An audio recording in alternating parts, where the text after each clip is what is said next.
There is power, power, wonders working power in the precious blood of the Lamb. How many believe that this morning? There is power, power, wonders working power in the blood of the Lamb.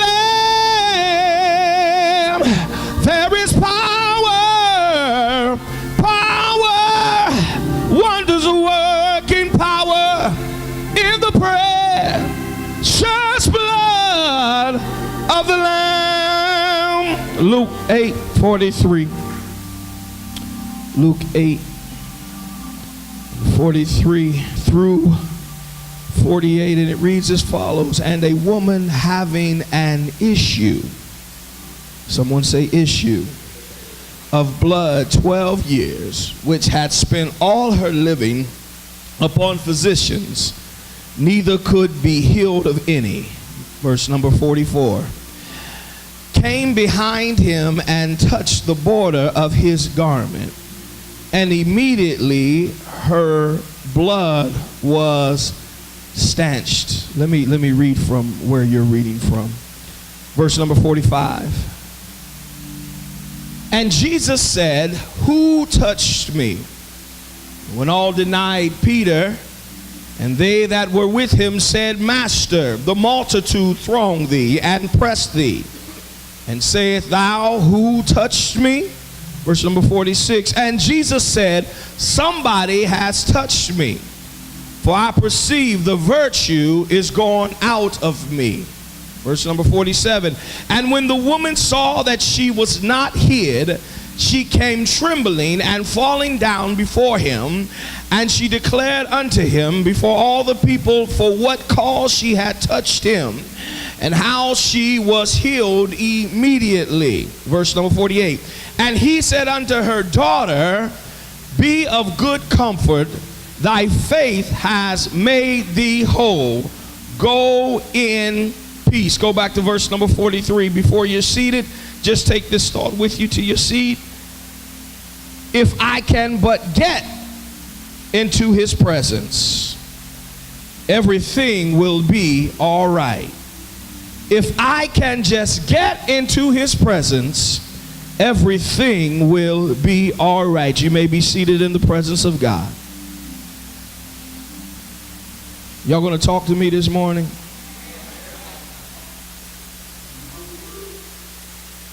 Psalm 16:11 says this: you will show me the path of life, for in your presence is the fullness of joy, and at your right hand are pleasures evermore. It is very important for us to understand why we do what we do. Why do we come into the house of God? Is this something that we have to do Sunday after Sunday? Is this something that we are ordered to do Sunday after Sunday? I would say that the Bible tells us to fail not to assemble yourselves together. So it's letting us know, Carrie, that we must come together with one mind. Now, understand this. If I were to ask you the question, why do you come to church? What would your answer be? Don't answer, just think about it. What would your answer be? Why do you come to church? Then I would ask you, how do you prepare to come to church? Why do you come? And how do you prepare? What's your reasoning for coming? Do you come simply because it's something that you've been designed to do from a child, and you feel that if you don't do it, you just don't feel right, so you do it out of habit? Do you come because you have nothing better to do but come to church on Sunday, and you figure I might as well come and just show up and see what happens? Do you come with the attitude that all I want to do here is cause trouble and complain and argue and fuss and fight? Or do you come with your mind made up that I have some issues that I need to get to God. And if I don't get in the presence of God, these issues will deal with me. In Luke, the 8th chapter, in the 43rd verse, we read the woman had an issue of blood. Someone say issue. 1 Corinthians 6 and 12 says that all things are lawful, but not expedient. Now, when I used to read that, when I learned that, when I was reading that, I thought Paul was giving us a license to basically do what we want. And we've said that for years. We said, well, the Christian can do whatever they want as long as they do it in moderation. That's not what that is saying. What Paul was saying here is that in the 5th chapter of Corinthians, the Corinthians church was basically doing whatever they want to do, and they were doing it sexually. They were having some sins that were beyond the imagination of God, and God just thought that this was sinful. So they basically asked Paul and told him that we can do whatever we want to do. And Paul said, no, all things are lawful. It may be legal to do it, but it doesn't mean that it's morally right and it's not expedient.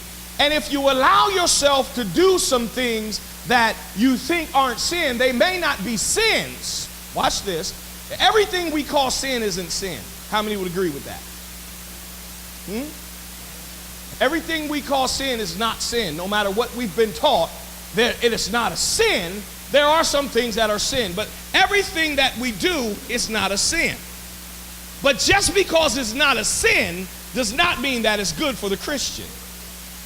Because what we allow ourselves to do is open up ourselves to issues that what we are doing brings forth issues. Does that make sense? It may not be a sin what we're doing, but it can cause some issues. It can cause some issues. Someone say issues. And the woman had issues. Now, this wasn't anything she had done. She was born with this, but the woman had issues. Now, watch this. When Paul wrote this, he said all things are lawful, but not expedient, meaning that you can do it because you're big enough and you're old enough to do it. But just because you're big enough and old enough to do it, understand for every action there is a consequence to what you do. What are you saying? I'm saying you just can't do anything you want to do because of who you are. It may not be a sin, but you can't do it because you represent God. And so if what I'm doing represents God, if it causes a reproach upon the name of God, then what I am doing may not be a sin, but it can cause issues. And maybe not some issues for me, but issues for somebody else who's watching my life. Does that make sense? I talked to my wife on the other day. I said, there's some things that I'm able to do, that I'm capable of doing, that I can't do because of where I'm at, my position. Standing up here, how would it affect people if I'd done certain things? How would it affect those people? Even though, Sister Turner, it may not necessarily be a sin, it can cause some issues. Now watch this. I want you to see this. If it causes issues, it can cause, if it causes an issue then has power over you. Watch this. Watch. How many of you men played football in school? Okay? You played football in school, baseball in school, whatever sports you played. Now that you played those sports, do you see the older you get, your body doesn't hold up like it used to because of the sports you played? Football especially. The beating that you take in football. Because I played football for so long, Brady, my knees don't act like they should all the time because of the beating that I took over the years. Was it wrong for me to play football? But when I played football, watch this, every action has a consequence. So when I played football, now that I'll be 45, I now got issues with my body that probably wouldn't have happened if I wouldn't have played football. Now, football was not a sin, but there were some issues that I got to deal with now because of what I used to do. And so, since I used to do this, now there's issues with my body, and it has power over me. If you don't believe it, I don't jump like I used to. I used to be a bad boy on the basketball court. Oh Lord, I used to be bad. I used to be a bad. Landon, I was the stuff, bro. Let me tell you. Y'all think Brandon and Javon got game? They weak. You think Jordy can hit a baseball? I couldn't play baseball. I ain't lying about that. You think I was a sinner? I was far better than Brycey ever thought about being as a sinner. Tell the truth, Bryce. You shamed the devil. No, I wasn't. But because I played sports, now, 30 years later, I've got some issues with my body. So watch this. You may have done some things in your life that necessarily wasn't sin, but it wasn't expedient. It didn't benefit you. And because you did those things back then, you are paying the consequences or dealing with the issues of what you've done back then. That's why before you do something, you've got to understand the consequence of what you do. Facebook cracks me up. Folks say anything on Facebook they want to say before they understand the consequences and the reactions of what they're saying. How would it affect them? I'm very careful on what I put on Facebook when it comes to, look here. With the way the politics are in America now, I got friends that I just delete because I don't want to hear their political values. I'm sick of it. I delete them. So guess what, Facebook? If you ain't my friend and I blocked you, it's because you're politically confused and I don't want to hear your political rhetoric or anymore, so I block you. So Mike block me because I don't want to hear that, because I don't want to deal with the issues that brings. So I'm very careful on what I put on Facebook. I'm very careful on what I say on Facebook. Because what I say on Facebook now, it's my age, Tara's age, that uses Facebook. You know, some of the older ones might not know what Facebook is. The younger ones use Snapchat. You ain't got to worry about me putting anything on Snapchat because I don't know how to Snapchat. It makes no sense to me a story. What's that mean? You tap it and you keep tapping it and it tells you the story and pictures and stuff, and then 5 minutes later it's gone. Right? Is that right, Bryson? I'm wrong? 24 hours. 24 hours it's gone. But watch this. I'm into Facebook. That's my generation. Everything I do is on Facebook. I give comments on Facebook. I try to give religious advice on Facebook or spiritual insight on Facebook, like I'm some kind of spiritual guru. But I try to do this stuff on Facebook. But I'm very careful about what I put on Facebook, Carrie. Why? Because I don't want it to have issues down the road. There's some stuff I want to comment on that I refuse to comment on. And it may not, Sister Turner, actually cause an issue to me, but it might cause an issue to my children. I'm the first one to believe that there were a lot of things that the church called sin that wasn't sin. They used to tell you women that you couldn't wear red because that was the color of the devil. No, baby. The devil come in all shapes and sizes, all colors and forms. The devil come in what you like. The devil ain't going to come in red. If I don't like red, why would the devil come to red? If I don't like red, he comes to entice your mind, your thoughts, your thinking, tries to get you to do things that you shouldn't do. And how does he do that? He does that on whatever way he can. See, your devil may not be the same devil that I have. But understand that there's a devil assigned to each and every one of us. So be careful how you judge somebody else because they fell to the temptation of their devil, because your devil may be a different devil and it may get you tomorrow. I told my son, there were some rumors going around, not knowing if they're true or not, but I told my son this. I said, Brandon, understand this. Being a man, you've got to understand this. If you don't have the facts on something, you don't spread that around because that can ruin somebody's life. Did I not tell you where you at, Brandon? Did I not tell you that? That will ruin that person's life. So if you don't have the facts, don't you spread it. Because what you spread that is not true can cause issues to somebody that never happened in the first place. See, I've been there. I've received that. And if you've received that, you don't want no parts of that. So be careful because what you do may not be a sin, but it causes issues. Someone say issues. And issues have power over you. My God from Zion. Your issues have power over you. I have an issue. You want to know what my issue is, Charlene? I'm a little bit overweight. Y'all supposed to say, no, you ain't, Mike. You look just fine how you are. I'm a little bit overweight. The doctor done told me I'm a little bit overweight. And because of that, I have issues. I like to fish. Sit on the creek and I fish hours. Because I'm overweight. Because I'm not as young as I used to be. Watch this. Guess what? When I wake up the next morning, my back's hurting, issue. My ankle's hurting, issue. Right? My knees are hurting, issue. Is that something for me to fix crap? No. But it has a consequence to what I do.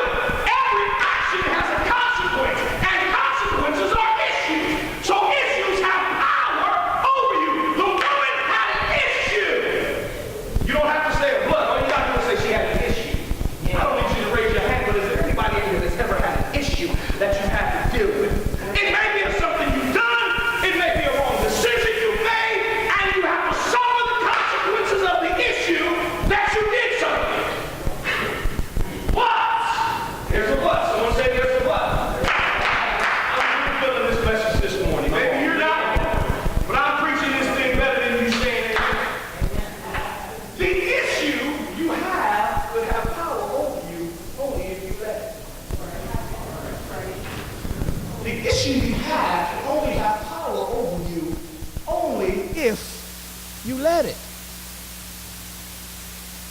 And when it has power over you, it can dominate your very existence in life. It can make you think that you're not where you should be. You're not where you need to be. So the woman had an issue. And the issue has power over you.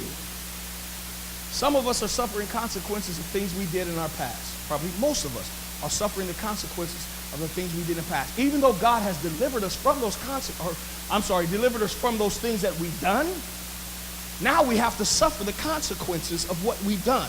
God doesn't necessarily take away the consequence of our action. Because if he took away the consequence of our action, then we wouldn't have a conscience at all.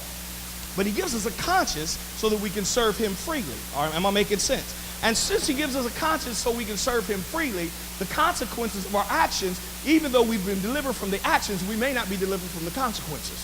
I.e., our bodies are sick, we're afflicted, we go through things. But the main consequence is this, that we can go to hell. God will deliver us all from going to hell. The main consequence of the things we have done, if what? We can get into his presence. All right, that's better than you said, amen. Y'all looking at me like I'm crazy. Am I going too fast for you? Let me slow down. The consequences you have. God, maybe I can be theologian, maybe God has not delivered you from them, or he has delivered you, but you still have to suffer the consequences. But the main consequence of what we've done is sin. And the way to get around or out of that consequence is to get into the presence of God. You don't believe me? Watch this. The woman with the issue. So what's the issue? Am I preaching this thing, Michelle? You know I am. The woman with the issue says this. If I can but touch the hem of his garment, then I will be made whole. I've been tried and tried, see doctor after doctor. I tried to fix myself. I've spent all my money. Is there anybody in here that's tried it your way? You've tried to fix the situation yourself. You've tried to do it yourself. You've tried to stop doing it yourself. You tried to give up this thing yourself. You tried to throw away this thing yourself. Well, guess what, baby? You cannot do it by yourself. You've got to get in the presence of God. The world said this. She said, if I can get but touch the hem of his garment, then I will be made whole. Someone says this. Say this with me. Say, if I can get into his presence, everything will be all right. Come on, say it again. If I can get into his presence, everything will be all right. Watch this. So when this person told me that, I said, okay, God, what are you telling me? He said this. He said, I have designed you to first get into my presence. And when you get into my presence, you can lead the people into my presence. Okay, that makes sense. All right. So when you do what you do, it is to usher the people into the presence of God. And when you usher them into the presence of God, that's when I will deliver them from the things that they have, the issues. My God, this is good, y'all. This is good. This is real good. I'm going to put your hands together for God's good.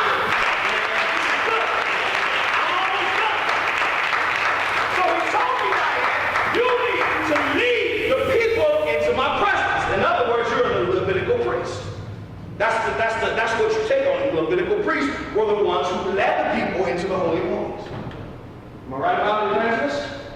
So he said, your priesthood that I have given to you will affect everyone and bring them into the presence of God. Okay? What's so important about the presence of God? In the presence of God, the girl understood that if I can get into his presence, Santina, that if I can get into his presence, then my issue will be fixed. So I ask you, why do you come to church? Do you come to church just to observe? Do you come here just because you feel obligated to? Do you come here because you think God needs you? God don't need you. You need him. I come here because I want to get Sierra into the presence of God. Because in the presence of God, everything will be all right. That's why I go hard like I go when I worship God. Because I understand if I get into his presence, all of that hell that I went through last week will come under the authority of the Holy Ghost when I get into his presence. Some people may say, look, he being loud. He doing this. He doing that. Yes. Yes. The other Friday, we're playing football. Brandon throws an interception. Second pass, first pass of his game, throws the interception. First pass of 2017 regular season, throws an interception. This is my all-state quarterback, son. Next play of the game, he fumbles the ball on a bad read. A couple plays later, Brycey hits his blood and throws the ball on the ground. These are my stats. What did I do? I tapped my wife on the shoulder and said, I'm not standing up in these stands. I'm going right down on that field. And I'm going to watch these boys close. I'm going to try to encourage them. So I went down on the field and I started encouraging them. But Javon didn't play because Javon decided to come late. And since Javon came late, he couldn't play. But he's going to play next week. But anyhow, I'm on that field. I see Brycey. Let's go.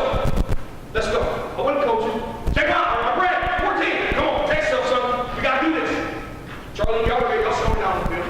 I'm trying to get in the presence of the kids so I can help them. At least I thought I was helping them, Brad. So I can help encourage them.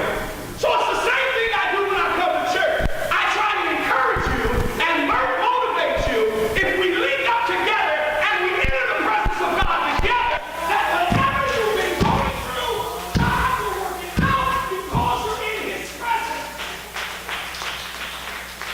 That's why you gotta learn how to worship God. Because you gotta get into his presence. This is good stuff. This is good stuff. You ought to cook me a good dinner for this. My steak ought to be real good for this one, right? I'll probably pay for that. She's going to come home and be like, you in my presence now. I'm almost done. Watch this. Watch this. When we get into the presence of God, everything will be all right. How many do that? Come on, put your hands together for the presence of God. Go with me. As I close, I want to tell you another story. How many of you like stories? This is a story. This is a true one. When I was a young officer, I had a young child named Brandon. Brandon was just a little baby. He was old enough to understand a little bit. He was old enough to understand. I can't remember how old he was, but he was just a baby. So I'm sitting at work and my phone rings and it's Tara. And she said, "Can you talk to your son?" I was like, "Well, what's going on?" "Well, he had a dream that you got killed by a bad guy." That's how young he was, a bad guy. He had a dream that you got killed by a bad guy. And I kept telling him, "Brandon, your dad is fine." He was crying, said, "I want to talk to my daddy." So I got on the phone. I said, "B, what's wrong, buddy?" He said, "Dad, I just wanted to hear that you were okay." I said, "Daddy's okay." He said, "Well, I had a bad dream and I thought you got killed." I said, "No, buddy, I'm fine. I'm right here. I'll be home when I get off work. I'm going to show you this, Ed. This is good stuff right here." He would not go to sleep, Pam. Called me back. Said, "Daddy, I just wanted to hear your voice." This is going to be prophetic to somebody. "Daddy, I just wanted to hear your voice." I said, "Brandon, your daddy's okay." That's how young he was, because I can't say daddy now. It's father. "Hey, father." You don't even say dad anymore. It's going to be Mike before you know. You'll never call me Mike, man. But he said, "I wanted to hear your voice, Brad." I said, "Brandon, daddy's fine." Still couldn't go to sleep all day long. I came home and got out of my suit, laid up on top of the bed, and here comes this little boy running and jumping in my bed. I wrapped my arms around this little boy, and within minutes, what he could not do, he fell asleep. This is prophetic. You got to hear this. And the reason why he fell asleep is because he was in his daddy's presence.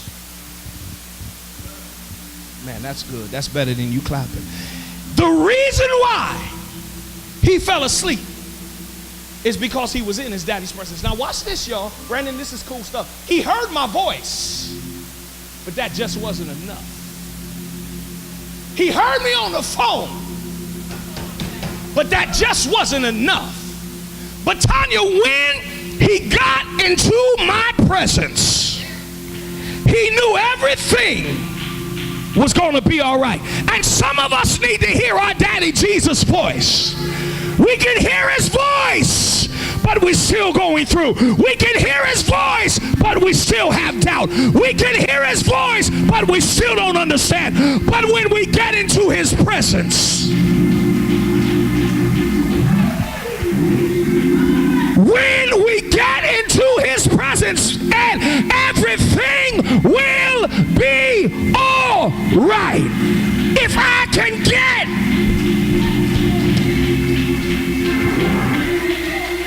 Is there anybody in here that wants to get into the presence of God? Lord, I need you. I need to be in your presence, God. I need to be wrapped in your love, Father. Is there anybody in here? So why do you come to church? I come to church to get in the presence of God, because I understand that everything will be all right. Come here, Brandon. Come here, Brandon. Run. Run like you got a football in your hand.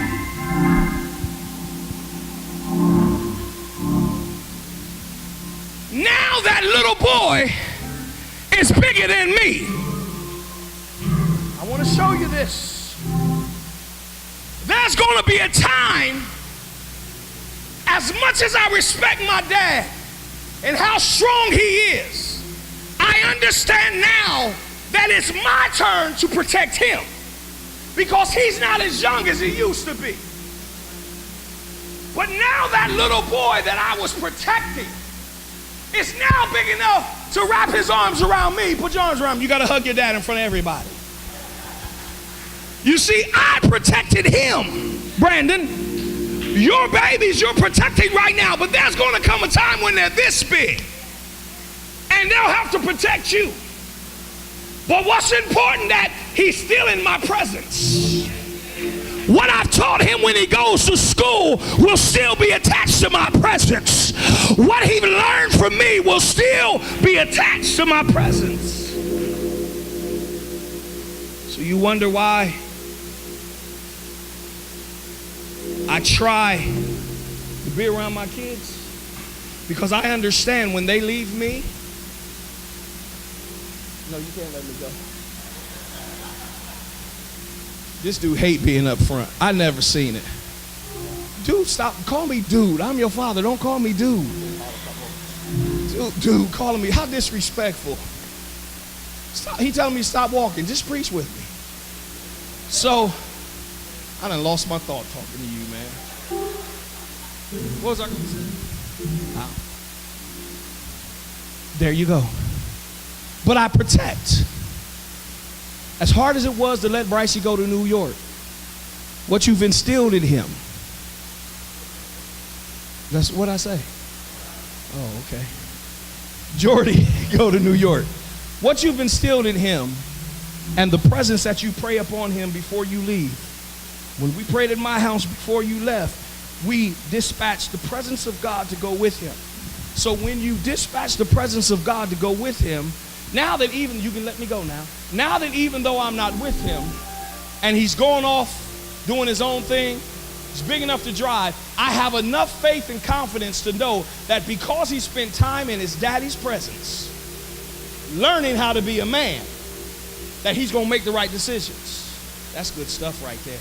So when you spend enough time in your daddy's presence, I'm talking about God, when you spend enough time, Kyrie, in his presence, everything will be all right.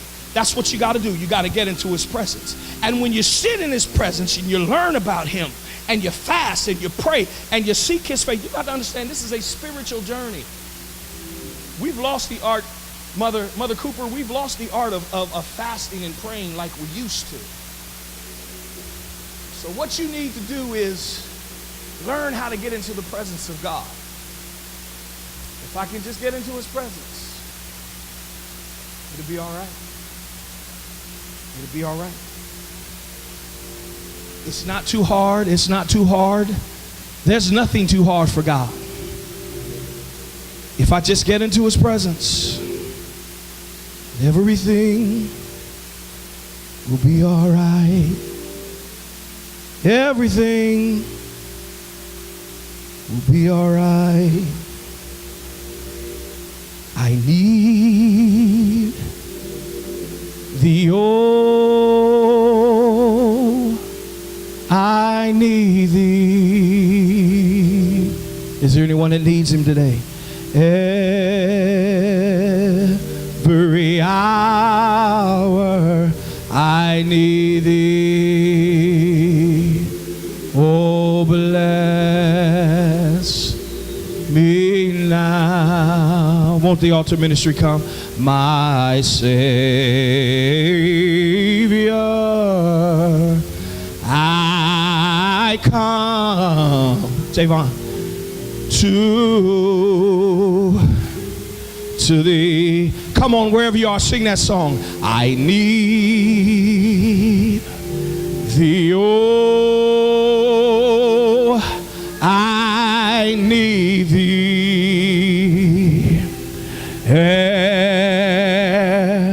Every hour I need thee, yes. Oh, bless me now, my Savior. Now I come.